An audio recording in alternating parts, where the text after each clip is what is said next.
after all the heartaches you've been through to win a game and to look good doing it. You're up 20 points with 4 minutes to play. Just is this the best effort you guys have had all year? Probably the most consistent effort, that's for sure. And really, really happy for our guys. I thought that it's amazing sometimes what an extra day of preparation can do for you. And I thought that we executed well offensively. We did a really good job taking care of the basketball. The post trap was something we hadn't done, and I thought it helped us neutralize their inside game. They had crushed us in game one in the paint, and my favorite player, Koning, had a tremendous game. I love that kid's game, and boy, was he special tonight. Thad, you talk about a lot, hoping to see CJ go off a little bit. He was 4 of 4 from 3 tonight, career high points. Just what did it mean to you to see him finally put together something like that? Well, I was so happy for CJ, just in terms of he puts in so much work. He cares so much about the program, his teammates, and to see the ball going in for him was really good. I thought he was really effective defensively as well. I think he had 3 or 4 steals, and just really, really happy for him. He had great aggressive patience. He probed a couple times, brought it back out, and did a great job. Is he? I mean, besides the threes, the other things you mentioned, is that the point guard you saw when you guys brought him here? Is that what you've been hoping? Yeah, yeah, most definitely. I'll take that every night. But no, I think that he was due, and he's gone through a little bit of a transition, but he's always got a smile on his face. He's always in a good mood, and love that about him. Can you talk about the range of emotion from last weekend to tonight? I'm still a little bit salty about that one, but no, I think. I walked down the end of the bench tonight, and with 33 seconds to go, we get an offensive foul, and I turned to Greg or Vince, whoever it was, and I said, 32 seconds, 13, we could keep this thing rolling here. But no, I obviously very, very happy, just in terms of how we played and the job we did, the rebounds we got.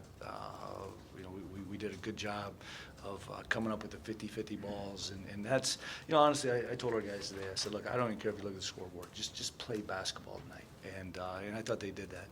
And you guys there was a stretch where they cut it to 13, and then for the next 9 possessions, you guys answered a basket.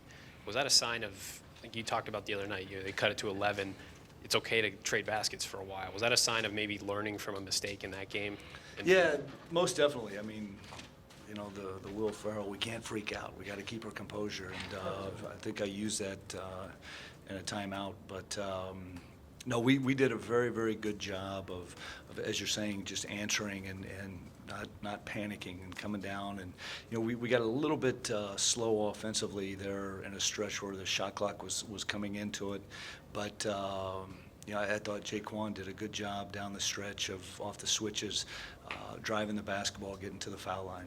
And then looking down the box score, but you got contributions from just about everybody. I mean, you get 9 from Micah, you get some big threes from Andre. Is this, when everybody is playing at their optimum level, is this basically what this team looks like? Yeah, we haven't seen it a whole lot, but I think just from the standpoint, I thought Micah Potter was tremendous tonight with his defense, and he got beat a couple times baseline, which was not supposed to happen. But everybody sort of did their part, and when you're making shots, it probably helps the cause. But Andre stepping into a shot, I mean that's what we want him to do. That kind of bouncing off that, you guys had an answer just about every time Wisconsin tried to make a run. Seemed like you were clicking on all cylinders tonight. What's it going to take to keep that up for the last couple of games and heading into the Big Ten tournament? Is there a key to what happened tonight, or was it? No, I think just as I said, told these guys, go out and play basketball. I thought that their preparation in terms, we didn't have a lot of good things to show from game one. I would say majority of the clips weren't even of us because we had played so poorly up there. But I hope these guys got a good taste of what it feels like to win a game.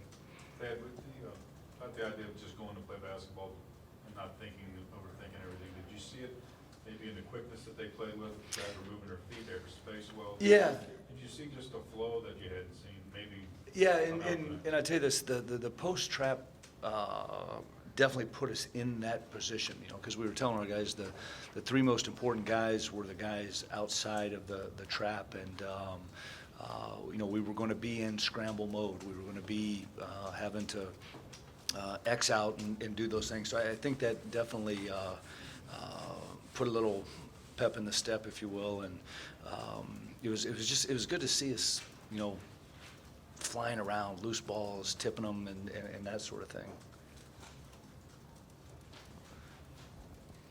And you became the most tenured coach officially at Ohio State. You've coached more games than anybody else now. And I just wonder, I know you don't generally look at that kind of stuff, but does that mean anything to you to get to that and to do it in a way like you did tonight with a win like this? No, I do look at that. I've been counting down since the day I got here. It's been a long road, but I just check them off each time. And no, Dave Egelhoff's nervous because he just told me that it went 456 or 455, 456, 457. He's wondering if I'm going to show up again. I'm sure there's a lot of people who won't be pissed off if I didn't come back. But but no, I say that just from the standpoint of, you know, honestly, that's I guess a tremendous feat. I don't know. I kind of like the most wins more than the most games. So I'll be honest with you. Two more quick ones. You gotta win the games to stay, though. Yeah, isn't that truth? I mean, you made a joke there, but do you think it changes the narrative a little bit? You probably don't listen to the damn narrative, do you? Clay, I could care less. I'm just going to go ahead and coach, and away we go. Do you think it's important to keep the narrative away from your players? And then just let them play, like you said tonight? Not Yeah. let them get caught up in everything else. Yeah, that's, like I said, I could care less. I mean, I look forward to getting back in here with these guys and going to work, and I'm excited, like the gentleman's question. Hopefully we can build off this and play this way the next couple games. Thanks, Dad. Thank you, guys.